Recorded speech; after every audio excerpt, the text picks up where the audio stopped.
Hoje vamos fazer algo diferente, como fizemos no ano passado. Estava tentando pensar sobre o que falar hoje pela manhã, tendo em vista que a nossa sequência em Marcos, que já estamos caminhando no final, faltam apenas 3 ou 4 sermões de Marcos para fechar o livro, vai dar justamente sobre o tema, esse assunto que nós estamos abordando.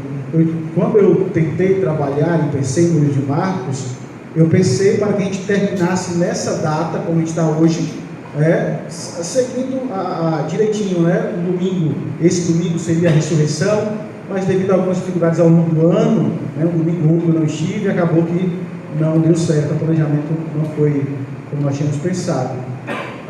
Mas então, pensando que hoje à noite a gente vai ter um assunto bem forte a respeito da morte de Cristo, da ressurreição do nosso Redentor, eu tentei trazer uns lampejos a respeito dessa grande esperança que temos.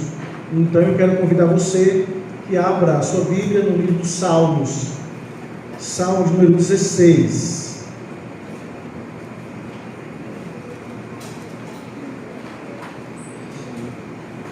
Eu vou ler todo o Salmo, mas a nossa meditação nessa manhã vai ficar no verso 7 até o verso 11.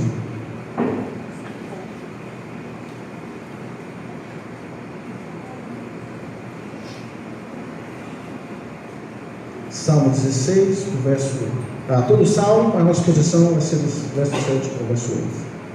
Ouça com fé a leitura da palavra de Deus que farei nesse instante. Hino de Davi, oração de Davi. Guarda-me, ó Deus, porque em ti me refugio. Diga ao Senhor: tu és o meu Senhor, outro bem não possuo, senão a ti somente. Quanto aos santos que há na terra, são eles os notáveis, os quais tenho todo o meu prazer.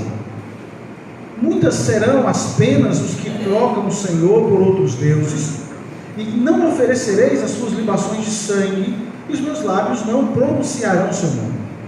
O Senhor é a porção da minha herança e o meu cálice. Tu és o arrimo da minha sorte.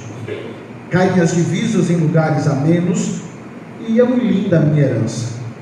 Bendigo o Senhor que me aconselha, pois até durante a noite o meu coração me ensina. O Senhor tenho sempre comigo, tenho sempre a minha presença. Estando Ele à minha direita, não serei abalado. Alegra-se, pois, o meu coração, e o meu espírito exulta, até o meu corpo repousará seguro. Pois não deixarás a minha alma na morte, nem permitirás que o teu santo veja corrupção. Tu me farás ver os caminhos da vida. Na tua presença há plenitude de alegria, na tua destra delícias perpetuamente. Amém. Vamos orar? Te louvamos, bondoso Deus, e te bendizemos pela preciosa esperança que temos, esperança de vida, esperança de uma nova vida, esperança de uma vida eterna. E te bendizemos porque essa esperança, ela se dá com um túmulo vazio, ela se dá com uma cruz vazia, mas também ela se dá porque tu estás sentado no alto sobre o trono, governa sobre tudo e governa sobre todos. Por isso, nessa manhã, Redentor, rogamos a ti que desvenda os nossos olhos, abra, Senhor, o nosso coração para entendermos a esperança que move a nossa vida. Essa é a oração que te fazemos, em nome de Jesus. Amém e amém. Queridos irmãos, lendo um artigo na preparação da nossa mensagem dessa manhã, eu achei um artigo muito interessante que tinha por título Esperança, o combustível da vida.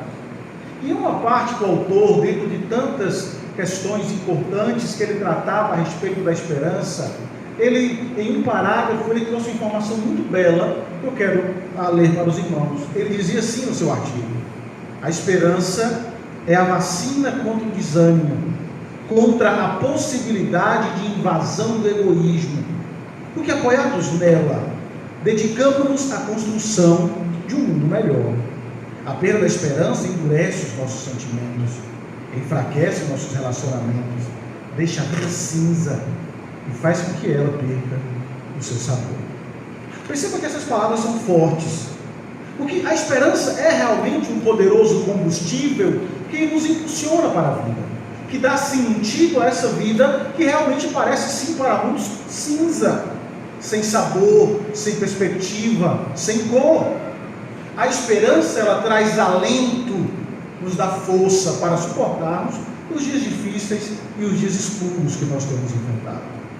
Porque veja aqui, sempre que alguém de alguma forma ou de outra nos apresenta a esperança em dias maus, sempre que alguém surge trazendo esperança em dias difíceis, ela acaba sendo vista pelo mundo, pelas pessoas, como o Salvador, como o Messias, como o libertador daquele momento tão difícil. Por exemplo, não sei se vocês acompanharam, quando o presidente Barack Obama foi eleito, uma das vezes da sua campanha, uma frase de efeito que ele usou em seu slogan era Hope and Change, esperança e mudança.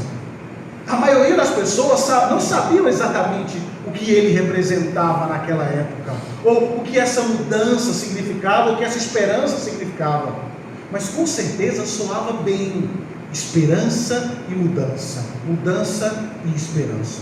Eles desejavam esperanças, e com a mídia fazendo tudo aquilo em cima dele, ele se tornou um tipo de Messias, e as pessoas compraram e viram nele o Salvador. O fato é que o mundo promete muito e oferece pouco, mas não o nosso Redentor, porque a sua esperança é real e a sua mudança, ela é duradoura. E o interessante, eu quero mostrar para vocês, que para alcançar essa mudança e promover a esperança, os dias do nosso Redentor não foram fáceis, não foram dias rápidos, curtos, de apenas uma noite. Não, você vai perceber que a esperança foi conquistada de maneira muito difícil. Ele experimentou o que nós experimentamos. Ele experimentou dores, ele experimentou traições, ele experimentou angústias, decepções. Só que algo maior ainda está por vir, você verá hoje à noite. Algo maior estava por vir, reservado para ele. Algo que nenhum de nós poderíamos enfrentar. E este salmo, pelo menos a parte que analisaremos essa manhã, nos mostra a difícil jornada do peregrino para conquistar a esperança para aqueles que estão com ele nessa jornada. Veja, porque sabedor de tudo que lhe estava proposto, ele enfrentou e nos deu esperança de vida, esperança para enfrentar os dias ruins. Por isso, nesta manhã, eu gostaria que os irmãos entendessem que o nosso Cordeiro Pascual, ao trilhar o nosso caminho, abriu as portas da esperança ao vencer o nosso maior inimigo. Entendesse que o nosso Cordeiro Pascual, ao trilhar o nosso caminho, abriu as portas da esperança ao vencer o nosso maior inimigo. Então veja bem, vamos fechar a Bíblia, vamos olhar para o nosso Salmo. Quero que você olhe para os versos 7 até, nesse momento, verso 7 e verso 8 do nosso texto.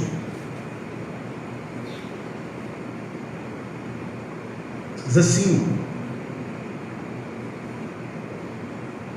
bendigo o Senhor que me aconselha, pois até durante a noite o meu coração me ensina. O Senhor tenho sempre a minha presença, estando Ele à minha direita, não serei abalado. Veja, antes de chegarmos a essa parte do verso, os versos de 1 a 6 nos fazem pensar sobre a nossa vida, porque na leitura inicial vocês perceberam que ele apresenta, o Salmo, a ideia de nós como servos viajando, peregrinando por esse mundo e tentando ajeitar a nossa vida, encaixar a nossa vida diante das circunstâncias, tá? Porque o salmista diz: olha, guarda-me, ó Deus, porque em ti me refugio. Você vai encontrar características de alguém extremamente perfeito e confiante, de alguém que só confia em Deus, de alguém que nos momentos difíceis da vida se refugia no Senhor, de alguém que em seu coração não tem um outro Deus, que em seu coração tem prazer em estar perto daqueles que são servos, daqueles que são santos, daqueles que fazem parte do povo de Deus. Mas parece que esse salmo é como uma roupa grande que não cabe em nenhum de nós. É como uma roupa, como uma criança que veste o terno do seu pai e fica extremamente folgado, porque esse salmo não nos cabe. Porque se você observar na sua peregrinação por essa vida, por vezes nós não nos refugiamos do Senhor. Que durante a nossa peregrinação nessa vida, nem sempre nós temos a alegria e o prazer de estar na companhia dos crentes. Por vezes, nós depositamos a nossa esperança e a nossa confiança em outro que não é o Senhor. Esse salmo é muito grande para nós. Esse salmo é muito grande para ser proferido, claro, por um salmista, ou por um homem, por mim, por você. Esse salmo fala de alguém maior. Esse salmo fala de alguém que a roupa cabe, de alguém que vestiu as roupas desse salmo, para dar esperança a todos nós. Não nos refugiamos nele como deveríamos. Criamos deuses e nos mostramos devotos a esses deuses. O início do salmo nos mostra que nós começamos a jornada mal e ficamos pelo caminho sem esperança. É como poder contemplar de longe a linha de chegada, mas sem poder chegar, porque estamos caídos no início, no tiro inicial. Nós paramos porque não temos força para continuar. E como fica a esperança de uma vida? E como fica a esperança em só contemplar e não chegar lá? Será que esse é o resultado ou fim da vida de todo ser humano? Se resume apenas ao ouvir da largada? Claro que não. Só que agora nesse salmo, na parte que nós vamos analisar, a esperança vem à tona. Aquele que pode vestir esse salmo é visto. A esperança nos é reacendida, porque o salmista, por obra divina, nos faz olhar para outro peregrino. Um peregrino muito especial. Um peregrino que, ao ouvir o som da largada, a plenos pulmões, abre o caminho para o final, para que você, para que eu, para que nenhum de nós fiquemos pelo caminho, ou fiquemos caídos no início. Porque a certeza que esse peregrino, que o salmo diz, ou que o salmo nos mostra, ele chegará lá, para dar esperança a todos nós, de que um dia todos nós também chegaremos ao final. Então, com ele em sua jornada, não há reviravolta, não há desvios, não há perambulação por esse caminho. O que há é uma vida resoluta em cumprir aquilo que foi proposto para ele. Veja, muitas vezes falhamos ao viajar por essa vida, mas Jesus não. Mas o peregrino perfeito não. E graças a Deus, porque ele não fica pelo caminho. O caminho que o Senhor Deus tinha para o seu filho, como mostrado nesse salmo, ele que também passou pelo vale da sombra da morte, mas a morte não deteve, para que ela não seja um grande empecilho para que você chegue lá. Por isso, vamos olhar para esse salmo, para essa parte, para que a gente possa entender. Os versos que nós vemos, versos 7 a 8, traz algo muito interessante, porque nós temos uma imagem fantástica aqui, tá? Porque ele começa: bendigo o Senhor que me aconselha, pois até durante a noite o meu coração me ensina. Vejam, nós temos aqui a imagem de alguém bendizendo ao Senhor nas horas da noite, ou como outras versões dizem de maneira muito bela, nas estações da noite. Mas perceba como isso é possível. Você já pensou no que a noite representa? Pensemos a respeito da noite. Pensemos no que ela traz a nós. Veja, nós não podemos negar que ao longo da nossa vida nós temos algumas noites boas e outras nem tanto. Não é verdade? Há noites em que a sua cama parece uma felicidade absoluta e não há outro lugar que você prefira estar que não seja na sua casa, no conforto dos seus. Mas há noites em que nos agitamos, que nos angustiamos e que perdemos o sono. perdemos a nossa paz. Situações que não se resumem apenas a uma noite por vezes, porque para alguns a vida tem sido uma constante estação da noite, uma noite constante. O mundo parece estar entrando em uma temporada noturna. É um tempo de escuridão e incerteza. E por vezes ficamos pensando no Salmo, nas palavras, o choro pode durar uma noite, mas a alegria vem ao amanhecer. Mas para alguns parece que esse amanhecer não vem nunca. O que permanece é o choro, a tristeza e os sentimentos e as dificuldades que uma noite pode trazer. Que lições nós aprendemos em tempos assim? Será que em tempos de escuridão podemos fazer como o salmista, bendizer ao Senhor? O que esse salmo está querendo mostrar a nós? Quem é esse que está bendizendo ao Senhor nas horas da noite ou nas estações negras? Você vai ouvir hoje à noite sobre isso, sobre escuridão, sobre negritude e o que ela representa. Mas quem é esse? Perceba que o salmista afirma que em meio à noite ele aprendeu. E precisamos entender, queridos, que há um propósito em tempos assim. Há verdades que só podem ser aprendidas em tempos assim. Você aprende sobre você mesmo, você aprende sobre o Senhor, você aprende sobre as suas limitações e as suas fraquezas, você aprende sobre traições, sobre abandono, você sente isso. Você aprende sobre fé, sobre coragem, sobre paciência, que não são elas apenas palavras, mas realidades profundas, vividas por um peregrino maior e menor. A Bíblia fala como o tempo, olha que interessante, a Bíblia fala sobre o tempo como um tesouro que Deus revela a nós, e que por vezes nós não aprendemos, e que por vezes nós não desvendamos ou cavamos e buscamos esses tesouros nos tempos e nas estações da noite que nós vivemos. Isaías diz assim: dar-te-ei tesouros escondidos e as riquezas encobertas, para que saibas que eu sou o Senhor, o Deus de Israel, que te chamo pelo seu nome. Então veja, perceba que as estações da noite são dadas para que reconheçamos que o Senhor é Deus, que a nossa vida deve estar nele, a dependência dele.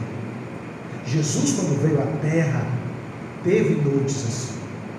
Jesus sabia que a noite estava chegando, lembra? Ele suou sangue, ele se angustiou, a sua alma estava profundamente abalada. Ele sabia o que aquela noite implicaria. Ele sabia o resultado que tudo aquilo promoveria na sua vida: rejeição, solidão, zombaria, abandono. E este salmo está captando sua oração. Este salmo está captando o que passa no Senhor muito tempo depois, quando ele estivesse naquele jardim e quando ele receberia a noite naquela cruz. No entanto, o salmo não é sombrio, porque aqui temos o Cristo falando ao Pai, que aprende, que bendize ao Senhor, que o aconselhou naquela hora. O coração instruído durante a noite. E a presença e o conselho do Senhor, que nos leva através das estações da noite e até mesmo a tempos de esperança. Mas veja, sua mente só pode ser instruída nas estações noturnas ou naquela noite, na medida em que você é aconselhado pelo Senhor. Perceba que uma palavra do Senhor é suficiente para sustentar como foi para Cristo na noite mais escura que ele viveu. Você vai sentir isso muito claramente hoje. E a sua angústia não se resumiu a uma noite só, ou a estações da noite de uma vida, mas ele sentiu a angústia da noite eterna. Ele suportou a dor eterna da solidão, para que você, para que a igreja entenda que nós devemos confiar no Senhor. Sim, o choro pode durar uma noite, mas a alegria vem pela manhã, porque pela manhã, olhando para aquela colina, você percebe que o sol da justiça brilhou em meio às trevas. saiba que a nossa peregrinação aqui, ela não será fácil. Mas hoje é uma grande esperança que nos move. Porque eu sei que não é fácil ouvir para quem está enfrentando a noite, se mantenha firme. Eu sei que não é fácil ouvir isso enquanto você gostaria de ouvir que está tudo resolvido, que já está pronto. Nós hoje somos ensinados por Ele que mesmo nas noites mais escuras da nossa vida, o nosso irmão mais velho cuida de nós, porque Ele enfrentou a dor, Ele enfrentou a noite eterna e glorificou o Pai. Ele entendeu que a vontade do Pai era melhor. Eu quero que você saiba que nós temos esperança nas estações da noite, porque o nosso Senhor está lá com luz para nos guiar e nos ajudar a prosseguir. E Deus usa esses tempos preciosos para nos ensinar, não tão preciosos para nós na época, mas preciosos para Ele, porque às vezes não entendemos por que passamos, mas em meio à noite negra, nós somos convidados a olhar para aquele que é a luz, aquele que é o tesouro, aquele que nos conforta. Nós somos chamados a olhar para Cristo. E agora veja porque o Senhor foi capaz de vencer a noite mais tenebrosa que caiu sobre ele. Perceba que muitos anos antes, nós temos certeza porque esse dia foi vencido. O salmista diz no verso 8: porque o Senhor tem sempre a minha presença, estando Ele à minha direita, não serei abalado. Aqui está a fonte da inabilidade do Senhor Jesus. Aqui está a cura para a angústia, para o estremecimento do nosso coração. É o princípio primordial da vida inteira de Cristo, porque Ele continuamente colocou seu Pai diante dele, e sabendo que o seu Pai estava com ele, ele era inabalável. Você percebe que esse salmo não fala de nós? Porque às vezes, não a morte, mas a sombra da morte nos causa terror. Às vezes não são os perigos reais, mas o medo de que o perigo vá acontecer já estremece o nosso coração. Esse salmo não fala da gente. Esse salmo não fala da minha força, da minha inabilidade, da minha capacidade, não, porque nós falhamos pelo caminho.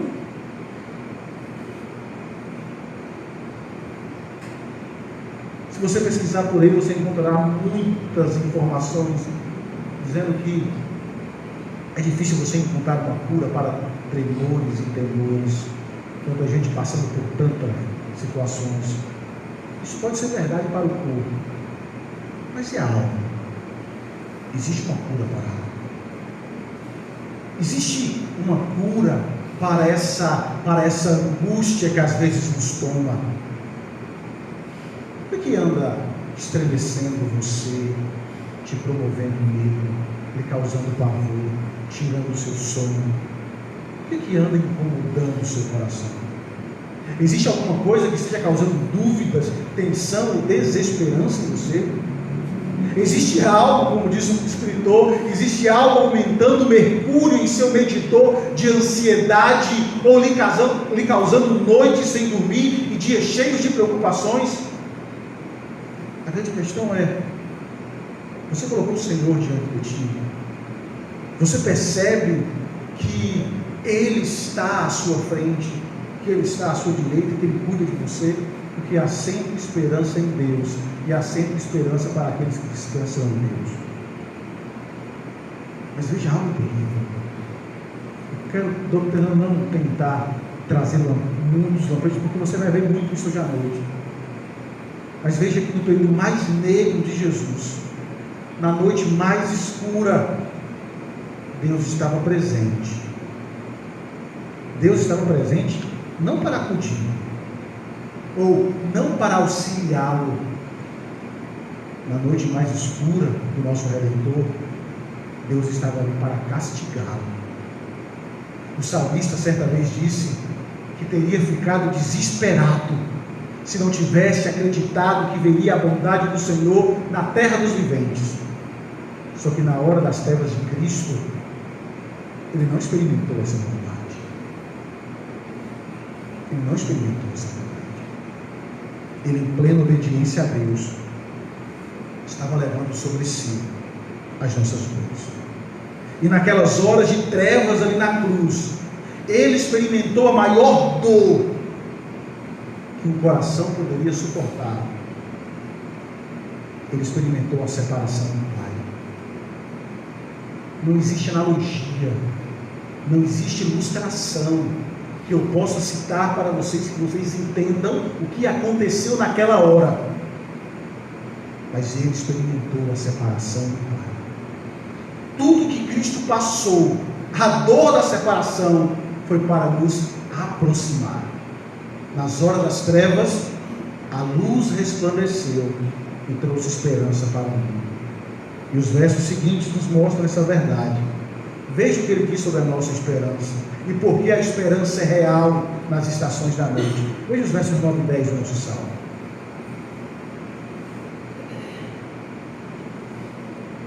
Diz assim: alegra-se, pois, o meu coração e o meu espírito exulta, até o meu corpo repousará seguro, pois não deixarás a minha alma na morte, nem permitirás que o teu santo veja corrupção.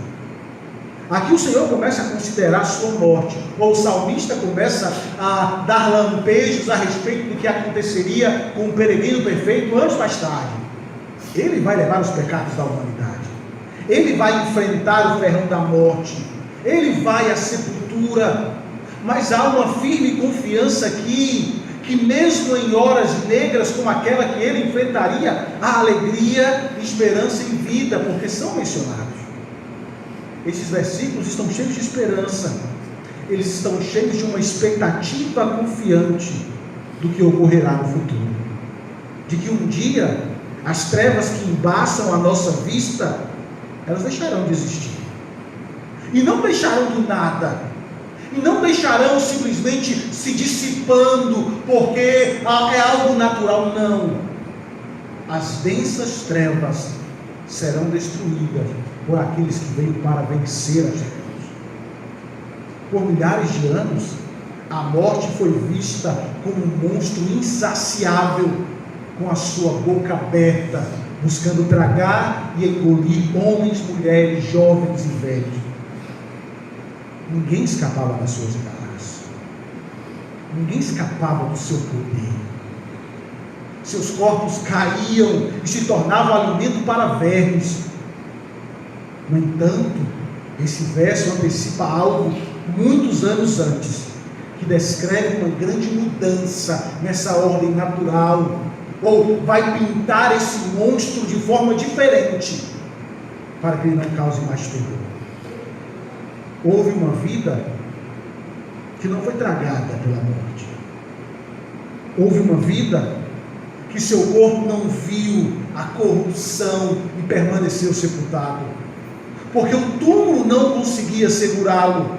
Assim como Jonas, que antecipou também aquele momento que no coração do grande peixe não foi consumido dentro dele, assim a morte, a sepultura, não seria capaz de reivindicar o peregrino perfeito por muito tempo. E isso é impressionante.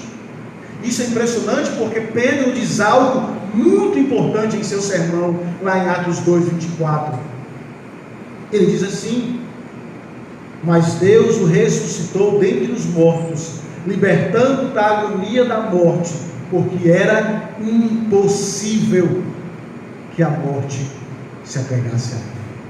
Perceba que Pedro diz que era impossível para a morte segurá-lo. E isso é importante. E por que era importante essa informação? Por algumas razões simples. Primeiro, por causa da palavra de Deus. Porque a profecia bíblica declarou que ele se levantaria. E olha que interessante: seca-se a erva e murcha a flor, mas a palavra do Senhor permanece. E a palavra do Senhor disse que ele se levantaria, que ele não permaneceria na corrupção, que ele não ficaria retido pela morte, que o inimigo não iria tragá-lo, que o inimigo não iria destruir, que o ferrão da morte. Você já percebeu que Quando uma abelha pica você e o ferrão dela fica preso, o que acontece? A abelha morre. Aquilo que parecia ser um ataque da morte, na verdade foi a sua própria morte, a sua própria destruição. Por isso o apóstolo pode dizer: onde está a morte, a sua vitória? Onde está a morte, o seu alimento? Ele venceu. E nós temos a palavra do Senhor a todo instante mostrando essa verdade para nos dar esperança. As Escrituras, como o Salmo 16, que estamos estudando, declaram que ele deve se levantar. A palavra de Deus se cumpriu. Como o próprio profeta Isaías havia profetizado: designaram-lhe a sepultura com os perversos, mas com o rico esteve na sua morte, posto que nunca fez injustiça, nem dolo algum se achou em sua boca. Todavia, ao Senhor agradou moê-lo, fazendo enfermar, quando daria sua alma como oferta pelo pecado. Veja, ele verá a sua posteridade e prolongará os seus dias, e a vontade do Senhor prosperará nas suas mãos. É tanto que quando João descreve essa verdade, quando os discípulos chegaram ao túmulo, ele escreveu lá em João capítulo 20, verso 8 e verso 9, ele diz: então entrou também outro discípulo, que chegara primeiro ao sepulcro, e viu e creu, pois ainda não tinha compreendido a Escritura, que era necessário ressuscitar ele dos mortos. Sabe por que às vezes nos falta esperança? Porque nos falta fé, nos falta acreditar e confiar naquilo que essa verdade diz. Às vezes nós nos desesperamos na noite, nas estações da noite, porque nós nos esquecemos que nem dormita nem dorme o guarda de Israel.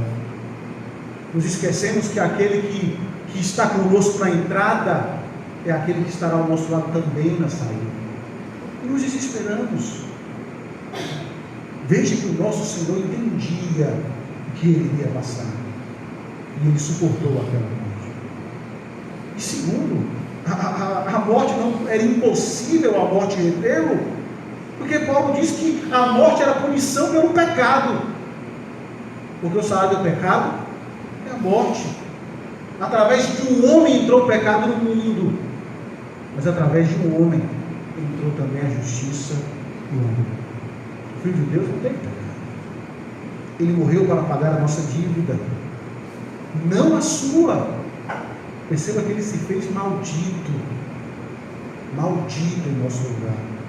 Aqueles que estavam aqui domingo lembram da descrição que fiz à noite da cruz, quando eu citei um comentarista, como ele dizia assim: